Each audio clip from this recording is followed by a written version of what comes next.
Nadira était l'incarnation d'un mystère insondable, une créature dont la beauté stupéfiante faisait courber les têtes et soupirer les hommes. Mais cette perfection n'était qu'un artifice, un rempart. Son maquillage n'était pas une parure, c'était un bouclier inamovible. Jamais, même dans le sommeil le plus profond, elle ne se séparait de son masque. Les prétendants se bousculaient, fascinés par cette énigme scintillante, mais dès qu'ils osaient demander la vérité, la nudité de son visage, elle leur fermait son cœur. Car pour Nadira, dévoiler son vrai soi était synonyme de perte totale. L'homme qui ne demandait rien. Puis vint Omar. Plus mûr, serein, il détonnait par son indifférence au charme superficiel. Il ne lui offrit ni bijoux ni promesses creuses, il lui offrit son écoute et s'intéressa à l'âme qui se cachait derrière les pigments. Il n'exigeait rien. Il lui tenait simplement la main, parlait de l'avenir, de la chaleur d'un foyer à bâtir. Avec lui, Nadira se sentit, pour la première fois depuis des décennies, en sécurité. Il ne cherchait pas à percer le secret qu'elle dissimulait, il aimait la femme qu'il voyait.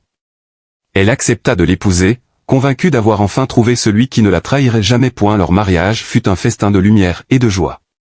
Nadira était radieuse, une déesse intouchable.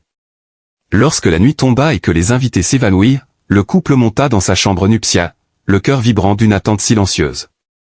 Omar, ivre de bonheur, souleva sa jeune épouse dans un rire chaleureux, la larme qui brisa le sort. Ce fut à ce moment que le destin frappa. Le pied d'Omar glissa sur un tapis, il perdit l'équilibre et s'écroula lourdement. Le bruit sourd de sa tête heurtant le bois du lit fut suivi d'un silence absolu. Omar gisait, immobile. La terreur submergea Nadira, balayant toutes ses résolutions. Les larmes, qu'elle avait retenues pendant toute une vie, jaillirent.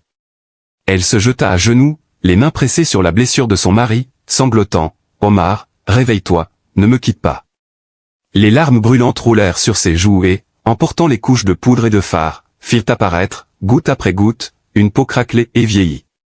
Lorsqu'Omar reprit conscience, il vit le visage en partie nu de son épouse et un cri d'horreur s'échappa de sa gorge. « Qui es-tu? Qu'est-il arrivé à ton visage ?» Le serment d'une vie. Nadira s'effondra. Le mensonge était exposé. Elle avoua tout. À l'âge de 35 ans, le cœur brisé après avoir été quittée pour une rivale plus jeune, elle avait erré hors de la ville où une sorcière lui avait offert une poudre magique. Ce filtre garantissait la jeunesse éternelle, à une seule condition, elle ne devait jamais pleurer pour un homme. « J'ai 100 ans, Omar, murmura-t-elle. La poudre me protégeait. Je voulais seulement être aimée, je ne supportais plus l'abandon. » Devant elle, le mari reculait, décomposé par l'incrédulité et la révulsion. « La femme que j'ai épousée, tu n'as jamais existé. » L'abandon final. Ce rejet fut le coup de grâce. La peur d'être abandonnée, ce sentiment qu'elle avait fui pendant des décennies, l'envahit totalement. Le charme était brisé. Sous les yeux terrifiés d'Omar, la poudre restante s'effrita. La jeunesse volée s'évanouit.